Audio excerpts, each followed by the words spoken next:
역사를 주관하시는 하늘에 계신 우리 아버지, 오늘도 대한민국 광복 76주년 기념주일을 맞이하여 우리를 예배의 자리에 불러 모아주시고 하나님께 경배하며 예배드릴 수 있도록 인도하여 주신 은혜에 감사와 찬양을 올려드립니다. 하나님 없이는 어제의 한국과 오늘의 우리도 존재할 수 없었고, 하나님 없이 그 해방은 생각조차 할 수 없었습니다. 우리 스스로 해방할 수 있는 힘도 여건도 우리에게는 없었습니다. 하나님이 보호하사 우리나라 만세라는 노래처럼 그 마음을 헤아리시고 그 간절한 기도를 들어주신 오직 주님만이 우리의 하나님이심을 고백합니다. 나라의 위기 앞에 먼저 깨어 기도했던 우리 선조들의 간구를 기억하며 함께 기도하게 하여 주시옵소서. 기도하여도 이죄의 억압과 그 압제를 우리가 지나가야만 했다면, 기도 없이는 죽음의 어둠의 골짜기를 지나갈 수 없음을 우리는 너무나 잘 알고 있습니다. 거친 광야에 내몰려도 남을 탓하지 않고 회개하며 그렇게 믿음을 지켜나간 신앙의 선조들을 기억합니다. 오늘 우리가 이렇게 자유를 누리고 평화 속에 있음은 신앙의 선진들이 뿌린 씨앗의 결실인 것입니다. 그러하기에 오늘 우리가 무엇을 심고 있나를 생각하게 하시고 또 돌아보게 하시고, 나라가 나라로 교회가 교회로 바로 설 수 있도록 온 교회 온 성도가 함께 기도하게 하여 주시옵소서. 허망하고 허탄한 그런 세상의 소리에는 귀멀게 하시고 겸손히 하나님께 돌아와 나의 주인이신 하나님의 음성에만 귀 열게 하여 주시옵소서. 오늘도 예배 가운데 우리를 영적으로 해방시켜 주신 하나님의 음성에 귀 기울이게 하여 주시고, 어렵고 고달픈 세상 속에서 다시 살아갈 용기와 희망을 찾게 하여 주시옵소서. 예배 모든 순서를 주께 의탁드리오며 예수 그리스도 이름으로 기도합나이다. 아멘.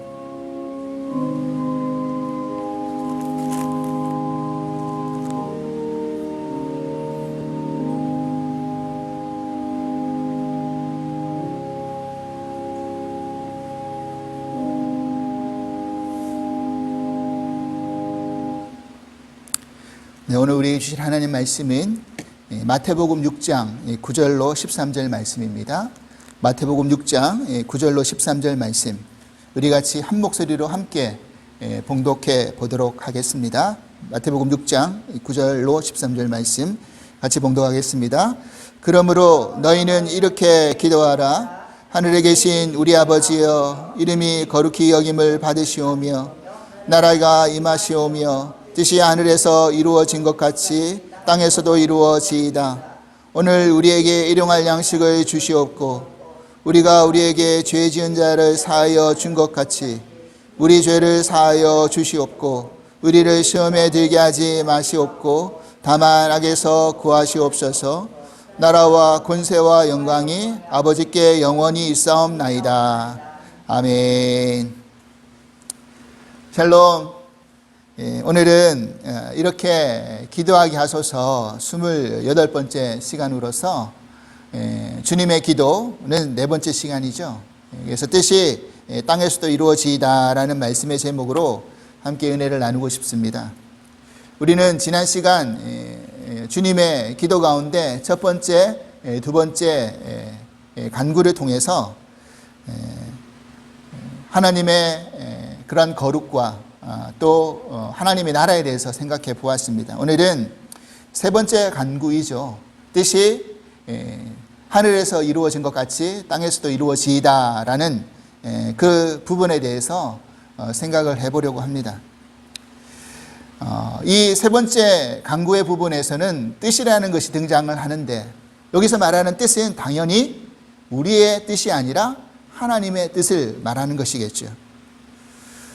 우리가 주님이 가르쳐 주신 기도를 가만히 생각해 보면 뜻이 하늘에서 이루어지는 것은 사실은 100% 그 하늘에서 이루어질 수밖에 없는 것이라고 생각합니다. 당연한 일이겠죠. 그런데 그 하나님의 뜻이 땅에도 이루어진다라는 것은, 땅에도 이루어지기 원한다라는 것은 사실은 하나님이 이루어 가실 것임을 우리는 분명히 알고 있습니다. 그렇지만 그것에 따른 우리의 책임져야 될 분량도 있다라는 사실이죠. 그것에 간과해서는 안 된다는 것입니다. 그렇기 때문에 이렇게 기도하라고 예수님이 가르쳐 주셨겠죠. 만약 우리의 책임 분량과 상관없이 하나님의 뜻이 땅에서 이루어진다면 우리가 기도할 이유가 사실은 없겠죠. 왜냐하면 우리의 기도와 우리의 기도의 내용과는 상관없이 하나님이 이루어 가실 일이기 때문에 그렇습니다. 그런데 우리는 우리의 모습을 가만히 생각해 보면 뜻이 하늘에서 이루어지기 원합니다라는 것을 우리가 100% 동의를 합니다. 하지만 그 뜻이 이 땅에서도 이루어지기 원한다라는 그 기도를 할 때는 사실은 하나님의 뜻보다는 내 뜻이 먼저 이루어지기 원할 때가 많이 있다라는 것입니다. 하나님의 뜻보다는 내 뜻이 먼저이고 내 뜻을 우선적으로 좀 들어주십시오 라고 우리가 그렇게 바라면서 기도할 때가 있다라는 사실이죠. 여러분, 요한일서 5장 14절 말씀을 보면 이렇게 되어 있습니다. 그를 향하여 우리가 가진 바 담대함이 이것이니 그의 뜻대로 무엇을 구하면 들으심이라. 아멘이죠. 여러분, 그렇지 않습니까? 우리의 기도의 응답은 바로 여기에 있다라는 것입니다. 다시 말해서 하나님의 뜻대로 우리가 간구하면 그가 들으실 것이다 라는 겁니다. 우리가 이걸 분명히 붙들고 기도해야 되는 것이죠. 그런데 우리는 그럼에도 불구하고 하나님의 뜻을 놓고 기도하기보다는 내 뜻을 먼저 놓고 구하고 응답받기를 원하기 때문에 그것이 응답되지 않으면 이건 하나님의 능력 바뀌고 하나님 능력이 없으시고 하나님 사랑이 부족하신 게 아닌가라고 우리가 생각할 때가 있다라는 사실입니다. 로마서 12장 2절에는 이런 말씀이 있습니다. 너희는 이 세대를 본받지 말고 오직 마음을 새롭게 함으로 변화를 받아 하나님의 선하시고 기뻐하시고 온전하신 뜻이 무엇인지를 분별하도록 하라. 아멘. 여러분, 그렇습니다. 여러분, 이 세상에 살고 있는 세대들은 자기의 뜻을 관철하기 위해서 불철주야로 애를 씁니다. 때로는 그것을 얻어내기 위해서, 이루어내기 위해서 불법을 자행하기도 하고 또 남을 짓밟으면서까지 자기 이익을 추구하려고 하는 것이 사실입니다. 이것이 사실 세상의 모습이죠. 하지만 믿는 우리들은 하나님의 선하시고 기뻐하시고 온전한 뜻이 무엇인지에 대해서 분명히 분별할 필요가 있다는 사실입니다. 그리고 그 뜻대로 우리가 간구할 때 예수님이 말씀하신 것처럼 먼저 그의 나라와 그의 일을 구하면 내가 이 모든 것을 너에게 더하여 줄 것이다 라고 말씀하신 그 의미가 어떤 의미인지를 우리가 분명히 깨닫게 될 수 있는 것이죠. 여러분, 그렇다면 우리가 믿음 생활하면서 하나님의 온전하시고 기뻐하시고 선하신 뜻이 무엇일까? 이거 고민해 봐야 될 문제 아닌가요?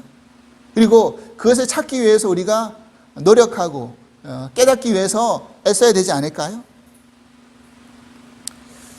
제가 주사랑교회를 처음 2년 전에 부임했을 때 이 하나님의 뜻이라는 주제를 가지고 말씀을 전했던 적이 있습니다.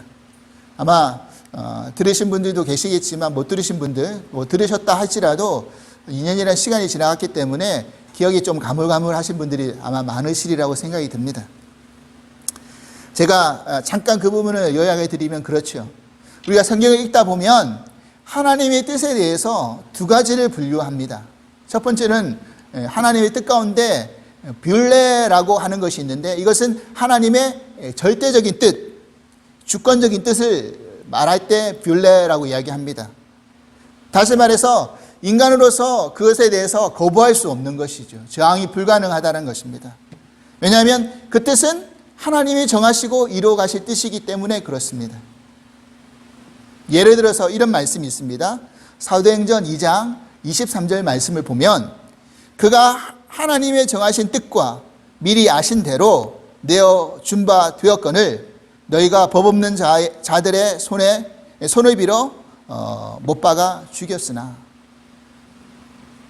예수님을 십자가에 못 박히게 하시는 그것은 하나님의 정하신 뜻이라는 거죠. 절대적인 뜻이라는 것입니다. 그렇기 때문에 그 십자가의 구속을 통해서 우리를 건져내시려고 하는, 구원하려고 하시는 그 역사를 그 어떤 것도 막아설 수가 없다라는 사실입니다. 이건 하나님이 절대적으로 정하신 뜻이기 때문에 그렇습니다. 근데 또 하나, 하나님의 뜻 가운데는 딜레마라고 해가지고 어떤 허용적인 뜻, 소원적인 뜻이 또 있다라는 거죠. 이것은 하나님이 허용하신 뜻이기 때문에 인간 편에서 책임 있는 응답이 필요하다는 사실입니다. 그렇게 해야지만이 그 뜻이 이루어진다는 이야기죠. 예를 들어서 이런 말씀이 있습니다. 디모데전서 2장 4절 말씀 보면 하나님은 모든 사람이 구원을 받으며 진리를 아는 데 이르기를 원하시느니라. 여러분, 하나님께서는 모든 사람이 구원받기 원하세요. 하지만 현재 모든 사람들이 다 구원받지는 못하고 있습니다. 왜냐하면 구원을 받기 위해서는 인간의 편에서 예수 그리스도를 믿어야 되죠. 그 책임 있는 응답이 없이는 구원받을 수 없기 때문에 그렇습니다. 하나님은 다 구원받기를 소원하고 있지만 아직도 여전히 자신의 마음을 고백하면서 자신의 책임 있는 응답을 통해서 믿지 않는 사람들이 많이 있다라는 거죠. 그렇기 때문에 이거는 하나님의 소원적인 그런 뜻, 허용적인 뜻을 이야기하는 것이라는 겁니다. 그렇다면 우리가 이 땅 안에서 구원받은 우리에게 하나님께서 소원을 두시고 이루시고자 하는 뜻이 무엇일까요? 물론 여러 가지가 있겠지만 우리가 성경 가운데 그 답을 찾을 필요가 있다고 생각을 합니다.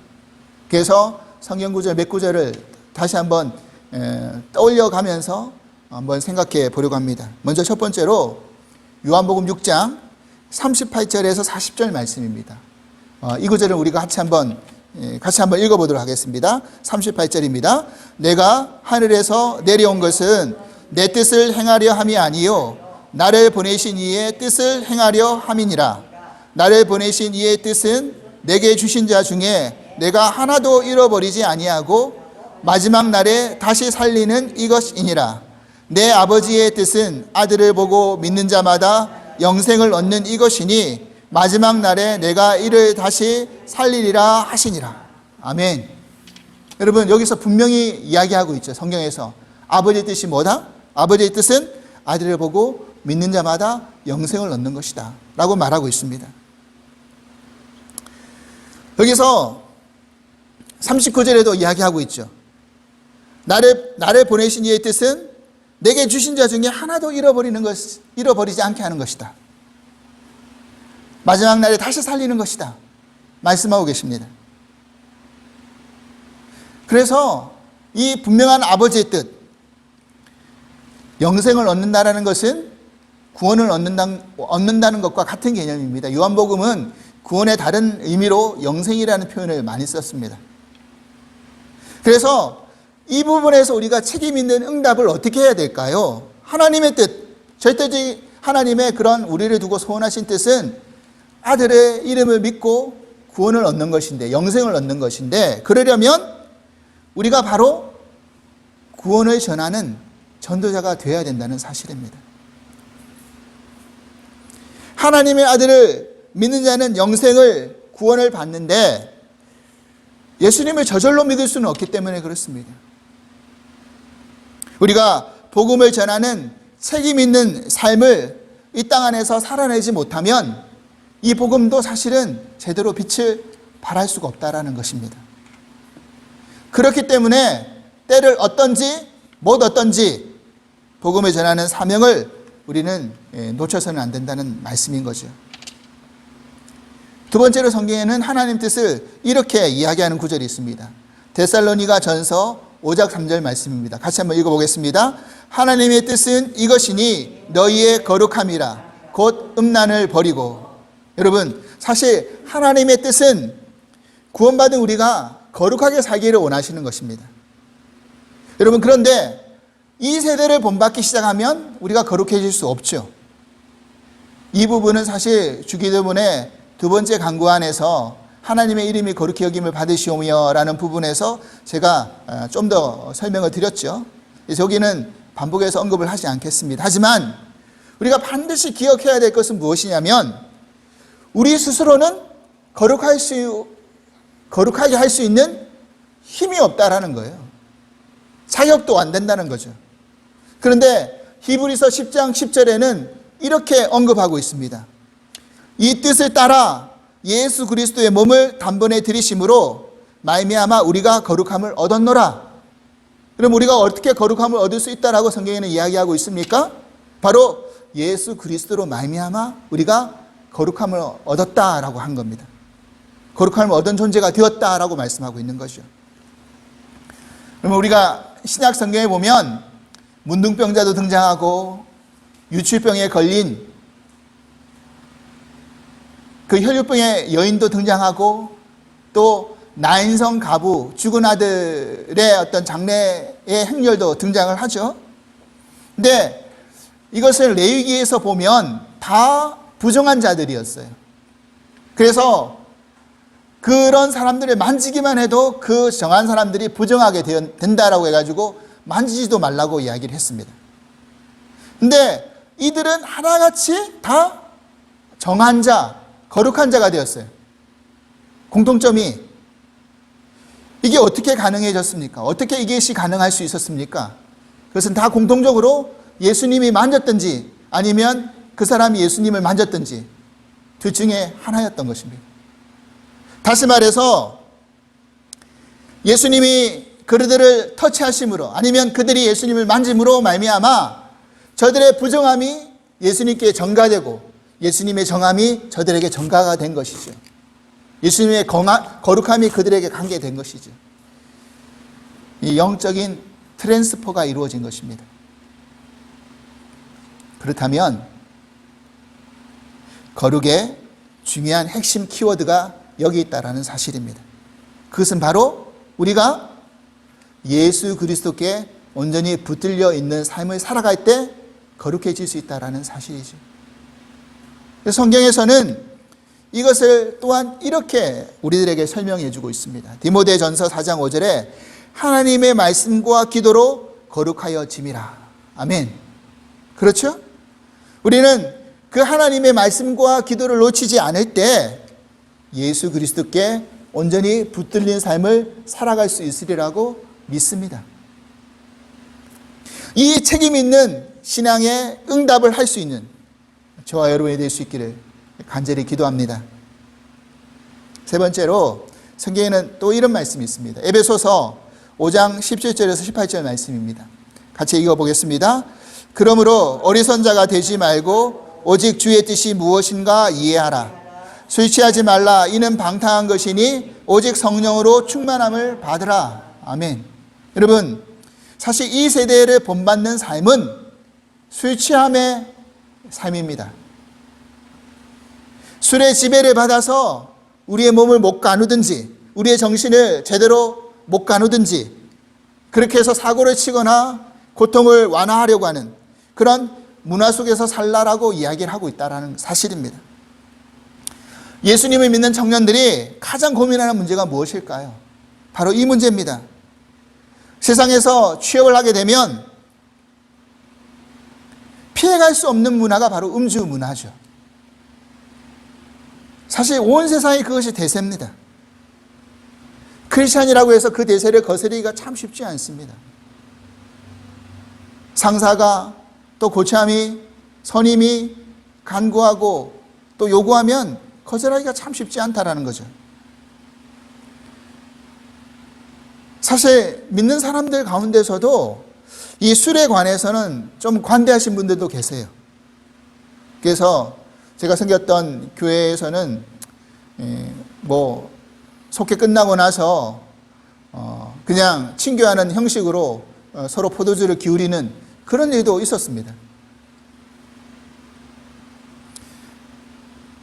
사실 우리는 대개 이런 말로 술 마시는 것을 정당화하려고 하는 경우들이 있습니다. 뭐냐면요, 그냥 적당히 마시면 돼. 그냥 기분 좋을 만큼만 마시면 돼.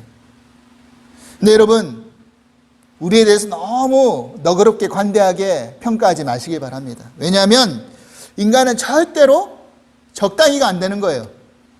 그죠? 갈 때까지 가야지만이 달리는 것이 인간의 본성이라는 것입니다.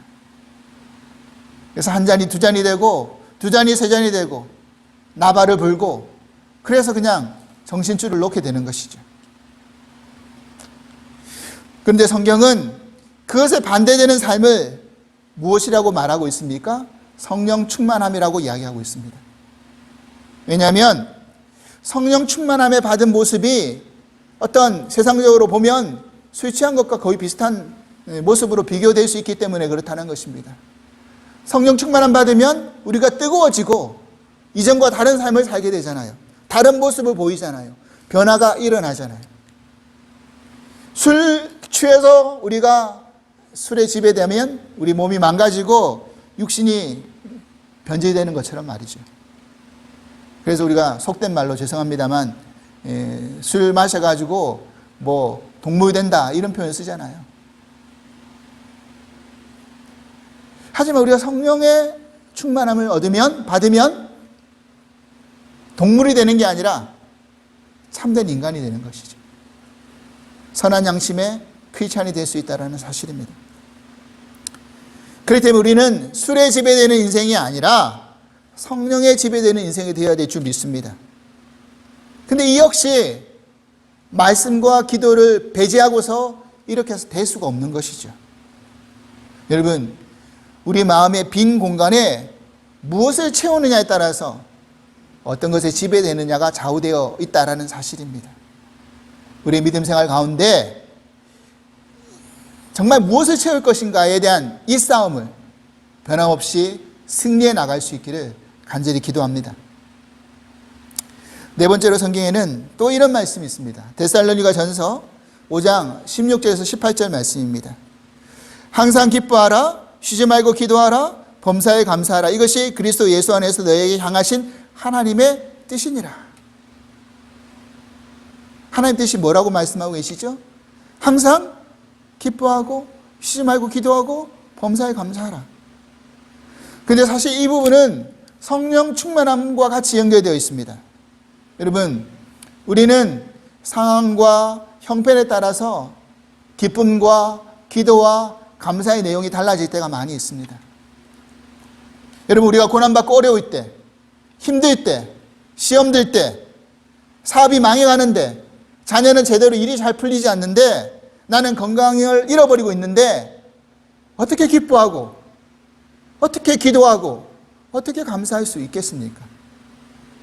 우리가 그런 상황 속에서 그런 경험을 해보지 않고서는 나는 언제든지 그렇게 살 수 있어라고 장담할 수 있는 사람이 아무도 없다라는 사실입니다. 그러하기에 우리는 성령의 능력, 성령의 충만함을 입어야 되는 것이죠. 그럴 때 그 성령 충만함으로 말미암아 힘과 용기가 생기고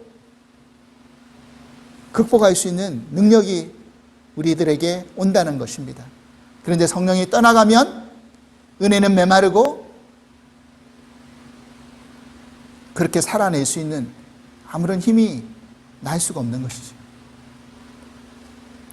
그래서 데살로니가 전서 우리가 읽진 않았지만 5장 19절에는 그 다음 절에서 18절 그 다음 하나님의 뜻이니라 라고 연결해서 그 다음에 뭐라고 되어 있느냐면 성령을 소멸치 말라 라고 되어 있습니다. 그러니까 이 성령하고 연결되어 있다는 거잖아요.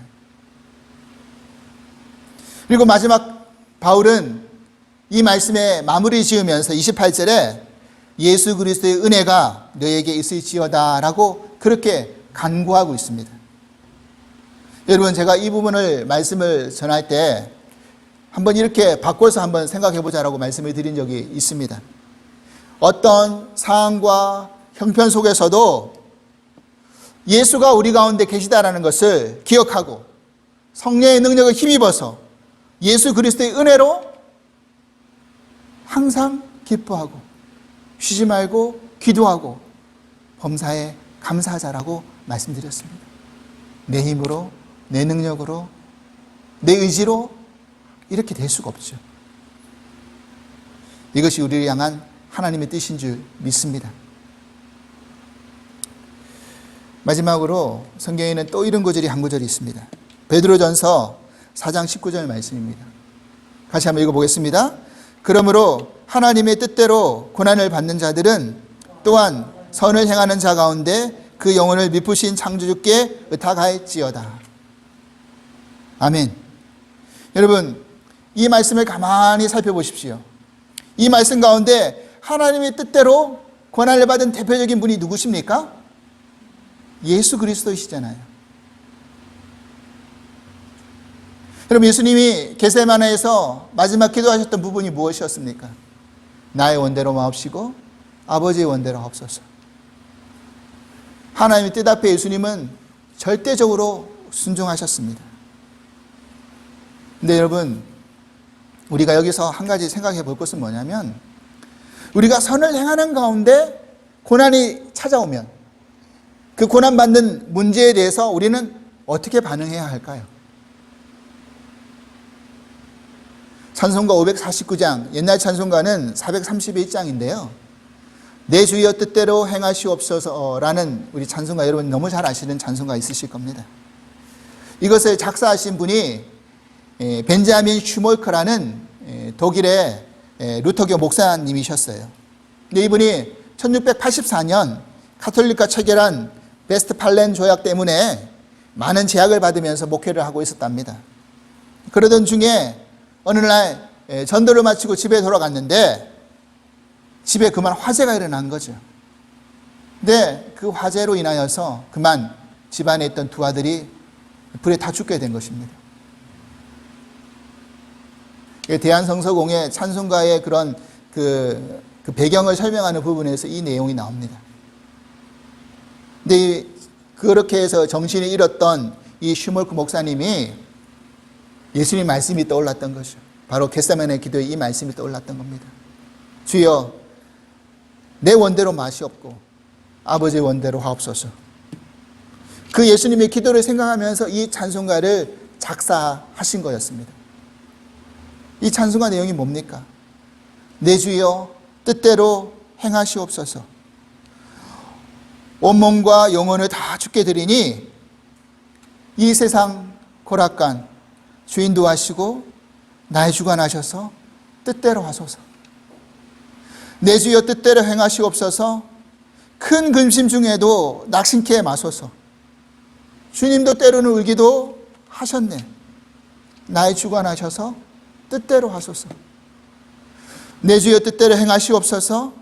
내 모든 일들을 다 주께 맡기고 저 천성 향하여 고요히 가리니 살든지 죽든지 뜻대로 하소서. 이렇게 찬송가를 작사하신 겁니다. 사랑하는 여러분, 우리는 많은 믿음의 선진들이 하늘의 미랄로 이 땅에 떨어져서 썩어져서 어떻게 복음의 꽃을 피웠는지에 너무너무 잘 알고 있습니다. 분명 복음을 전하는 일은 세상에서 악을 행하는 게 아니라 선을 행하는 일인 것을 너무나 잘 압니다. 하지만 우리가 복음을 전하다 보면 때로는 세상에서 미움을 받을 수도 있고 더 나아가 고난을 받을 수도 있습니다. 이때 고난받고 순교하신 많은 선진들의 발자취를 생각해 봅니다.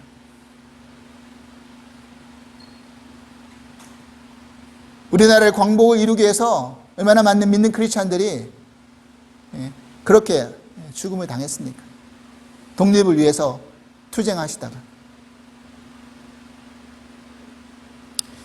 그분들의 고귀한 피 흘림 때문에 우리는 현재 이 자리에서 아마도 편안하게 신앙생활을 하고 있는지 모릅니다.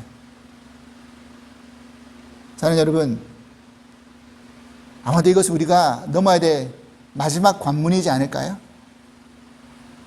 그 고난의 마지막 그 미쁘신 하나님께 우리의 영혼을 맡깁니다. 의탁하면 하나님 우리의 연약함을 아시고 우리의 용기를 주시고 힘을 허락해 주시는 거 아닐까요? 여러분, 그렇다고 하나님께서 우리 믿는 모든 사람들에게 다 죽어라 순교를 원하시는 건 아니십니다. 근데 저는 이렇게 생각해 보고 싶습니다. 바로 하나님의 뜻대로 고난받는 자, 그런 자들은 누굴까? 바로 자기 십자가를 지는 자들일 것입니다. 우리 영적인 신앙의 부분에서 자기 십자가를 지는 삶을 사는 것, 그것이 또 다른 하나의 순교의 삶을 살아가는 것이라고 저는 믿습니다. 히브리서 13장 20절에서 21절 말씀은 이렇게 되어 있습니다. 양들의 큰 목자이신 우리 주 예수를 영원한 언약의 피로 죽은 자 가운데서 이끌어내신 평강의 하나님이 모든 선한 일에 너희를 온전케 하사 자기 뜻을 행하게 하시고 그 앞에 즐거운 것을 예수 그리스도로 말미암아 우리 가운데서 이루시기를 원하노라. 영광이 그에게 세세무궁토록 있을지어다. 아멘. 하나님이 우리를 그렇게 이끌어 가실 것입니다. 이제 말씀을 정리하겠습니다. 주기도문의 하늘을 향한 세 번의 간구, 어떻게 보면 별개의 간구가 아니라 다 하나로 연결되어 있는 간구 같습니다. 이것은 이 땅 안에서 우리가 어떤 거룩한 삶을 사느냐에 따라서 하나님의 이름이 거룩해지는 것이고, 그리고 그러한 삶을 살아갈 때 하나님의 나라가 도래하는 것이고, 하나님의 뜻이 이 땅 안에서 이루어지는 것인 줄 믿습니다. 우리가 늘 기도하면서 우리의 기도에 앞서서 이 주님이 가르쳐 주신 이 기도를 떠올리면서 우리가 기도에 나갈 때 우리의 믿음이 한층 더 성숙해져 나갈 수 있으리라고 믿습니다. 오늘 이 신앙의 믿음의 길을 우리 모두 정도하며 그렇게 한 걸음씩 한 걸음씩 걸어 나가실 수 있는 저와 여러분들이 될 수 있기를 주님의 이름으로 간절히 축원합니다. 기도하겠습니다. 하나님 아버지 감사합니다. 뜻이 하늘에서 이루어진 것 같이 땅에서도 이루어지이다. 하나님의 뜻이 하늘에서만 이루어지는 것이 아니라 이 땅 가운데 우리의 책임 있는 응답을 통해서 이루어지기를 간절히 소망합니다.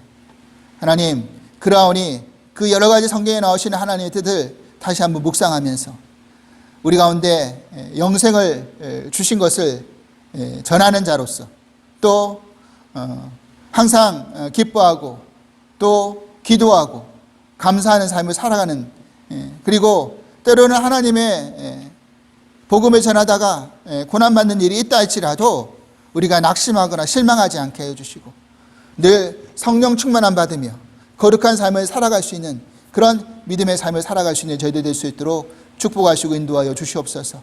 감사하며 예수 그리스도 이름으로 기도합나이다. 아멘.